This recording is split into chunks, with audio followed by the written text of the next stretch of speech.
things happening on the backside there. Okay, so I'm really excited for this to launch because I can't stress how important it is for people to do this. I've had a lot of strategy calls over the last 2 weeks where I'm really pushing and saying, hey, you got to start doing the offer tracking. You got to make sure you're doing these things. And one of the things that they end up telling me is that, like, oh, I've only been tracking offers once they accept the offer. No.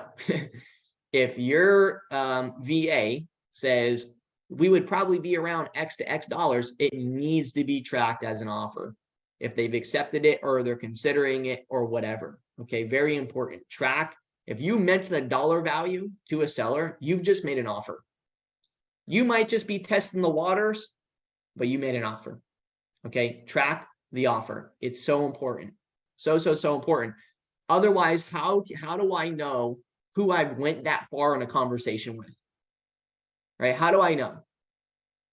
Right? What makes one lead different than another lead is only how far I've made it in the conversation. So if I want to pull stuff out of the woodworks and I want to do a quick filter, which I should have as a lead management filter anyway, but I'm going to show you how to build it.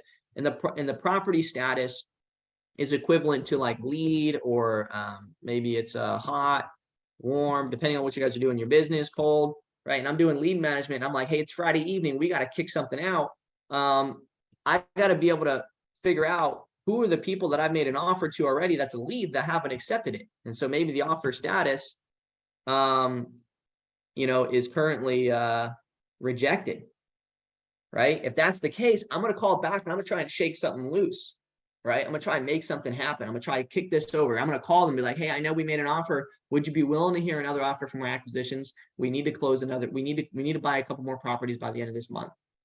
Right? And then the acquisitions can call and try to make something happen. Maybe they can't, but at least you get them on the phone. And that's one of the biggest things with an acquisition is getting them on the phone, right?